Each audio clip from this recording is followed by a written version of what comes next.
চাউল লড়ালাড়ি দিকে ভাববেন না যে বিরিয়ানি হইতে আছে। এখানে আমরা তৈরি করব হচ্ছে রাজশাহীর একটা পছন্দের খাবার, বিখ্যাত খাবার। কিন্তু জানি না কদ্দুর হইবে, কারণ আমরা তো আর রাজশাহীর না, মর হইলাম গিয়ে বরিশালের।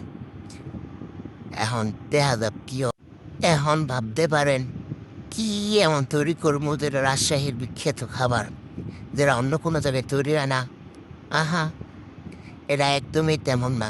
মোরা বরিশালে যে তৈরি করতে পারে, এরা সব জায়গায় তৈরি হয়, কারণ এরা এত খাবার, কিন্তু ওই জায়গায় এরা বিখ্যাত খাবার। এ, কিন্তু হেরা খায় বাদ দিয়ে, আমরা একটু স্পেশাল করে খামো পোলাও দিয়ে। দেখেন সামনে কি হয়, কদ্দুর পর্যন্ত দেখতে আল্লাহ জানে। আল্লাহ মামলে নাম শেষ গো রান্না করার মারে, দেখা যাক কি হয় কদ্দুর যাত্রী। আর মোরা বরিশালের লোকজন তো রান্না বান্না অতিথি আপ্যায়নে সেরা। এটা আপনারা জানেন কি না জানি না, যারা অন্য অন্য বিভাগের আছেন, হেরা যদি না জানেন তাহলে আজকে আমার কাছ থেকে শুনে রাখেন। বরিশালের যারা একদম একদম লো ক্লাসের লোকজন, এগোবারেও যদি আপনি যান, আপনার সর্বনিম্ন একটা খাসি যাব দিয়ে খাওয়াইবে। মো কলজের কয় না লঞ্চের নাহান বড়, বরিশালের লঞ্চের নাহান বড়, হেসছেও বড়। বরিশাল বিবেকটা যেরকম বড়, সেরকম মগো আত্মাটাও বড়। আপনারা যদি কোনো সময় বরিশাল না যান, আপনাকে বরিশাল দাওয়াত রইলেও আইয়া ঘুরিয়া খাইয়ে যান। এখন তো আজকে তো খাওয়াইতে পারবো না, কারণ রান্না করছি 3 জনের লোককে আমরা, এই জন্য তো আমি খাওয়ানো সম্ভব না। কিন্তু আপনারা আসলে অবশ্যই আপনাকে আমার বাসায় দাওয়াত, আমার বাড়িতে দাওয়াত, খাওয়াবো। কালা ভুনার মেইন কারিশমা হইছি আমরা লাড়ালাড়ি। এখন লাড়ালাড়ি করতেছি আমরা, দেখা যাক সামনে কি হয়। অপেক্ষায় থাকেন, দেখি। আমিও অপেক্ষায় আছি যে কি হয় সামনে।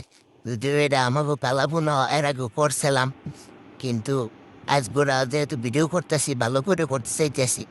জানি না কুদ্দুর কি হয়, কারণ রান্না বান্না যেহেতু আমরা প্রফেশনাল বাবুরছি না, কুদ্দুর কি হইবে এত আর জানি না। লেবু করতে এখন ডিম অয়েল গিয়ে পোলার মধ্যে, দেখা যাক কি হয়।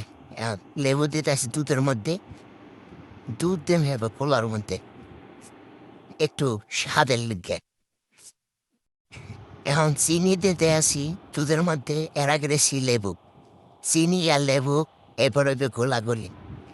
গোলাগুলি করে তারপর তেমন লিগে পোলার মধ্যে, এতে নাকি স্বাদ বাড়ে। দেখি কেমন স্বাদ বাড়ে। এই এই এখন ডালতে আসি, এই যে। এরপর আবার লাড়ালাড়ি শুরু হবে, এই যে শুরু। রান্নার মেইন কাজে গে লাড়ালাড়ি। লাড়ালাড়ি না করলে নিচে লাগিয়ে দেবে, পাতিলের নিচে পোড়া দাগ পড়বে। যদিও আজকে একটা সিক্রেট শেয়ার করি, আমার পুরা যেমন পোলাও রাঁধতে গেলে যে কিছু করে দেয়, ও নিচেরটা খাইতে আমার ভালো লাগে। ছোটোকালের একটা বদ অভ্যাস ছিল, এখন আর এগুলো ভাল লাগে না, তবুও মাঝে মাঝে খাই। কিন্তু এরা তো ক্ষতি স্বাস্থ্যের জন্য। যাক, মোটামুটি হইছে একটা। আমার গোস্ত প্রায় তৈরি হয়ে আইছে, পোলাও প্রায় তৈরি হয়ে আইছে। এবার সামনে আরও কতক্ষণ জাল দেওয়া হবে। এখন হলে গিয়া কাটতে আছে রসুন, রসুন মসুন কাটতে, তারপরে লিগিয়া ডিম হইলে গিয়ে পোলার মধ্যে।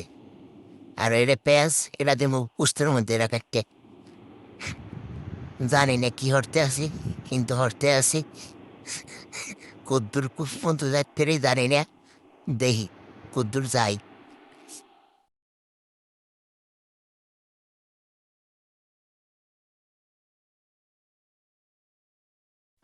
গোস্ত প্রায় হইয়েইছে, জানি না কদ্দুর পর্যন্ত যাইতে খিদে লাগছে, জনমের খিদে। আর ভাল লাগতেস না এই লাড়ালাড়ি করতে, লাড়াচাড়ি করতে। আমি আমি খামো এসে রয়েছি বইয়া। জানি না কালা বুন হয়েছে না লাল বুন হয়েছে না কি বুন হয়েছে, কিন্তু বুন একটা হইলে খিদে লাগলে খাইতে হবে আগে।